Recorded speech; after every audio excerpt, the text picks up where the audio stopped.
Yo, what's good, fans of fight fans? It's your boy JB, Trap House Boxing, back again with another video. Shouts out to the whole LDBC. Y'all smash that like, subscribe button, share the video always. Leave your thoughts and comments at the end of the video. And if you're looking for exclusive street news, go subscribe to Urban Media Fix. Also, tune in to OG Boxing Talk every Sunday, 9 o'clock a.m. Eastern Standard Time at Fanon International Boxing Talk. And make sure you hit the notification icon bell so you don't miss it. Me and my co-host, a panelist, Fanon International, Blood Boxing, Kurt Anderson Sugar, and the singing OG KQKC. Also, if you want to donate to the channel, the link will be in the description box for the Cash App. It's cash sign JB7474. So let's move on to this whole Jermell Charlo and what I think is how Jermell Charlo future could be. After the Tony Harrison stoppage. Shout out to Jermell Charlo for the victory. He got his WBC belt back. Now he in position to make moves. And Jermell Charlo said that he was on the bigger and better things. So we can kind of scratch Tony Harrison out the equation. Like I said, I don't think him and Tony Harrison gonna fight at 154 again anyway. If they do, I think it'll be at 160. And they probably won't even be for no belts. Who knows? I don't know. But just got to see how the landscape, turned out during that time.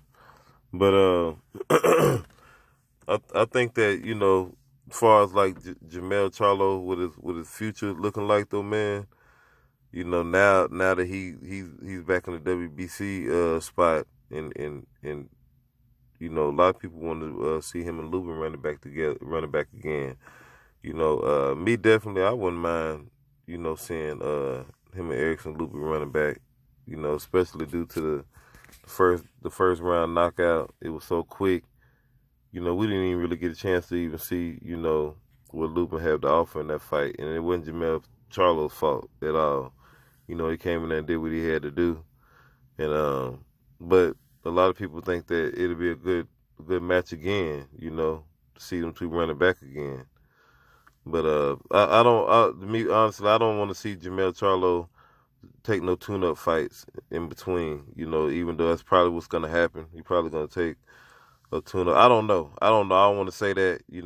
Because I don't want to just say that. That's what's in his plans. Because I don't know what's in his plans. It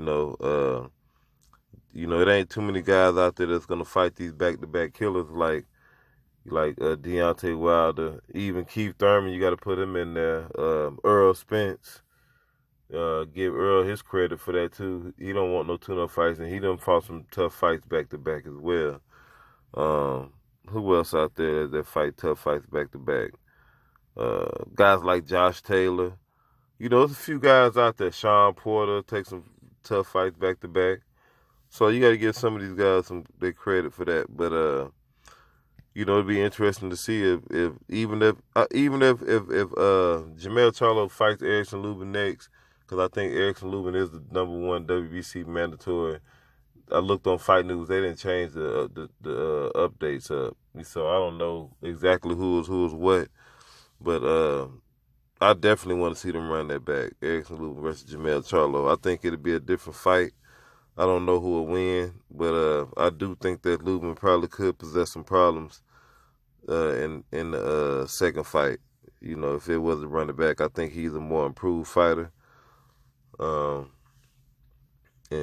it's just so crazy, and it raised the curiosity of it's like, wow, what if they would run it back? Because the first round, and it makes you think like, dang, was it, looking at Lubin, you don't think he that green as a fighter.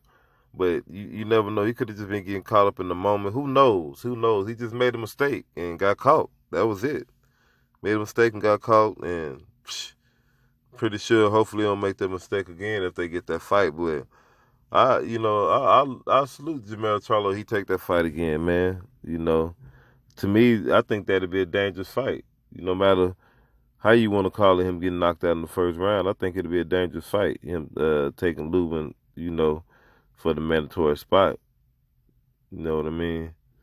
But if Jermell Charlo can clean Lubin up again and make easy work of him, then we just gotta, let it be what it is. He just ain't ready for Jermell Charlo.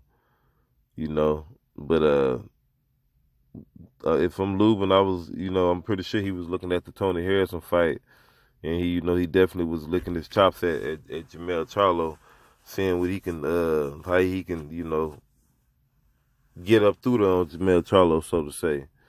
I don't want to say exploit or expose, just how he can get up through there.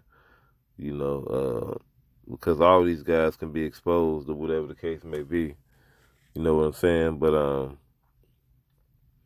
it's gonna be interesting to see, man. But like I said, but if he go ahead and fight J Rock next, which is I highly doubt it, like I said, this is not discrediting Jermell Charlo, but I just don't see, like, a lot of the times if you look at the landscape of boxing, in most cases or situations, like I named specific fighters out, they really be stuck on fighting these tough fights back to back.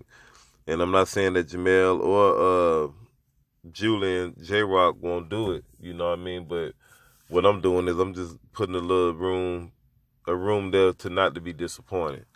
That's why I always throw tune-up fights in between the next big fight, because I know it's a good chance that these guys ain't gonna mix it up next. It's a strong possibility. I know that. You know what I mean? So that way, when it don't happen, I ain't gonna be disappointed. I ain't gonna be upset. But as far as him and J Rock though, I think that J Rock and Jermell Charlo, that's a real good scrap.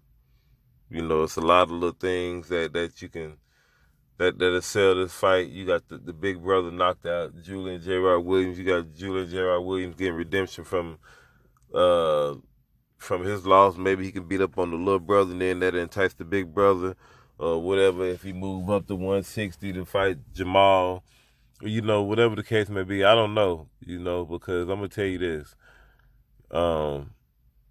Whoever gets all three of these belts out of Jermell or J Rock, I don't think they're gonna go over there and get to the WBO and get that fourth belt.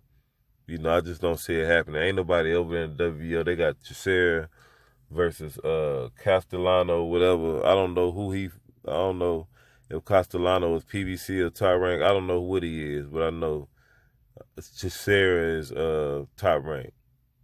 You know what I mean? So they fight for the vacant WBO strap. So I don't know too much about, like I said, who Castellano is signed with. You know what I mean? But this is a good fight, man, because, see, you got to understand, before this, a lot of people written J Rock off, and with his, they thought that, he was done, especially from Jamal Charlo. And, J Rock had stamina issues. They thought it was chinny and all that. But J Rock was still the fighter that he was now. He just got caught as well. So both of these guys, they make a lot of compelling reasons why I would make good fights against Jermell Charlo. You know what I mean? But it seems like that J Rock has fixed his stamina issue a little bit. Ever since he been on the snack program. I ain't see him get fatigued like that. Normally, he start getting tired in the fifth round. So maybe he might, with them snacks he been taking over at the snack program. It might give him some more juice and be able to go, the full whatever it takes to face on the Jermell Charlo. Because before that, I didn't really trust in J Rock's stamina. You know what I mean? I always thought he was a complete fighter, but his stamina alarmed me a lot.